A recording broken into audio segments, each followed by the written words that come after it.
Chers auditeurs, Dear listeners, bonjour. welcome in Comme d'Archi Podcast Season 4 Saison 4, dans le monde fascinant des architectes. and in the architectural projects. Je suis Anne-Charlotte Deponte, passionnée d'architecture et docteur des universités en histoire de l'archi. I am one of the spokespersons of Anne-Charlotte, who is a PhD in architecture history. Merci Thank you d'être avec moi aujourd'hui. to be with us today. Et And maintenant, now, lundi en français, place au talent. and Wednesday, let's talk projects. In English, of course. Bienvenue dans Comme d'Archi.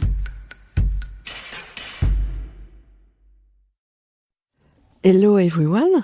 Hello Gabriel Verret. Hello. Thank you for being with us today. You are architect. In 2 or 3 sentences, could you introduce us to your architectural practice? Yes, I am Gabriel Verret. I've been an architect for 7 years now, and we founded COVE Architects with Axel Cornu. A few years back, it was in 2018. We actually met a few years beforehand in the School of La Villette, where we did our diploma together.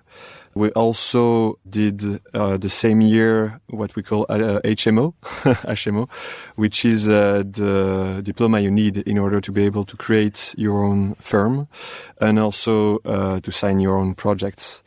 So we passed it the same year and we decided to start working together real quick. So since our practice started in Paris, which is already filled with great architects and very few building opportunities, we essentially worked on small flat renovations for starters. So, But very smart. you think so? Yes. Thank you so much. Well, actually, smart or not, it was quite nice, quite new for us, as we essentially learned in school how to build large projects like public housing developments, public facilities, libraries, museum. It was always big projects, and now we entered something completely different when we started working on those very small projects. But we also realized that the small renovation projects where we were working on didn't have the ability to radically transform the sites in which they were implemented. And that in order for these projects to succeed, we really had to make the most of what was already there. So we really started observing with great attention the buildings in which our interventions took place. Like we were wondering, how was it built? How did it age? How was it used? Who lived in it? And we asked the same questions that led us to consider with great attention the resources that we used in order to make this project come true. So we realized that using local or upcycled materials, for instance, did not only make sense from an ecological point of view, but that it could also allow us to transform a building without harming its character, without degrading its value. So we also realized that we didn't have the right skills as architects to know how these materials were meant to be assembled, how they were meant to be shaped. So their crafting often required ancient or new techniques that only the right craftsmen or women could master.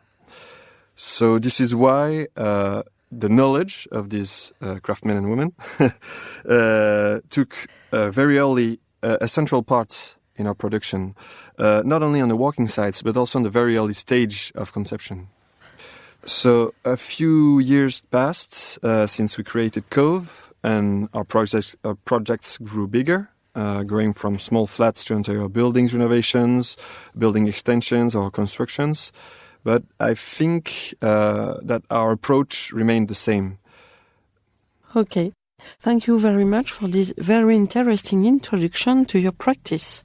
Now, can you tell us about your project Chamboirat? Of course.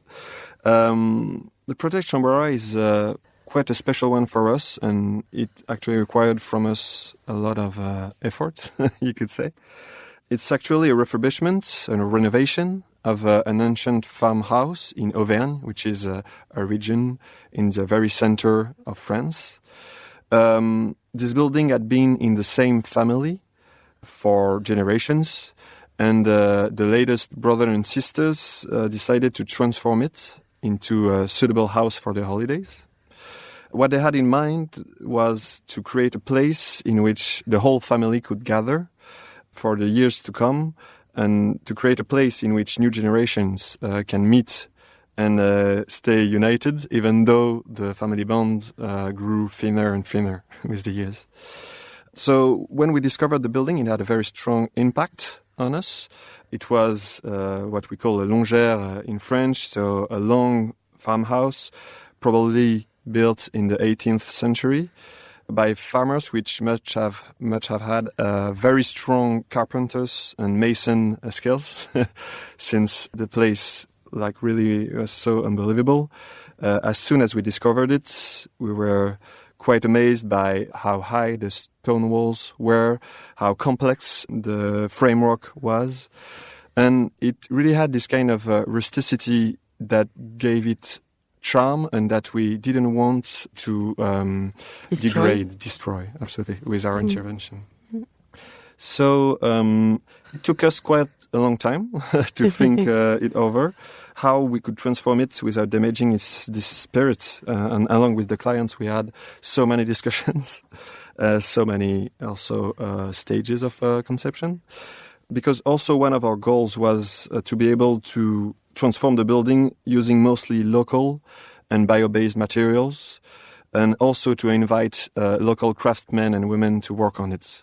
We kind of had the idea that all of these objectives were strongly connected, that in order to make the right projects, we had to work with the right materials and the right builders.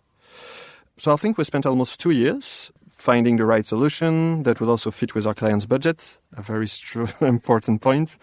And it also took us a year to find the right craftsmen and women to work on the building site. But taking this time, I think, allowed us to meet our goals in a lot of ways. For instance, we were able to create new great openings in the building's central parts in order to bring more natural light into it.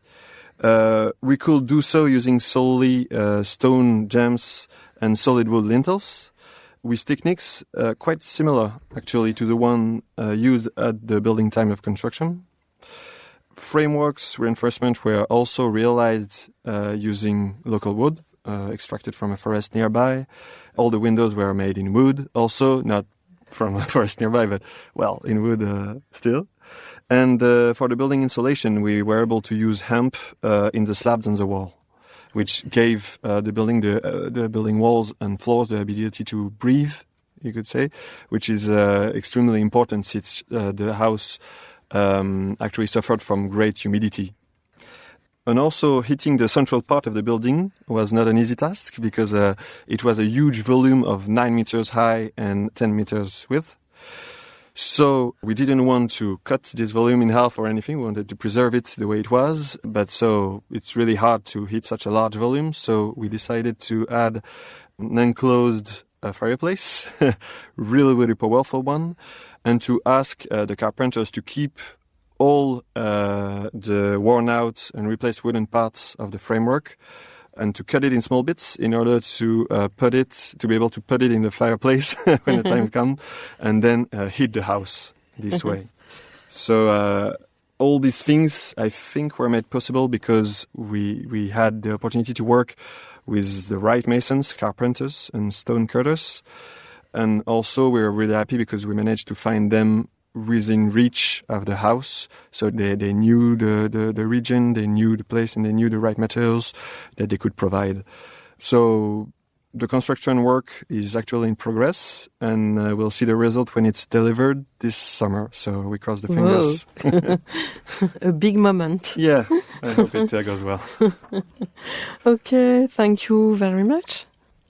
Bye-bye, everyone, and see you next Wednesday for New Comme d'Archi in English. Take care of yourself. Bye. Bye-bye.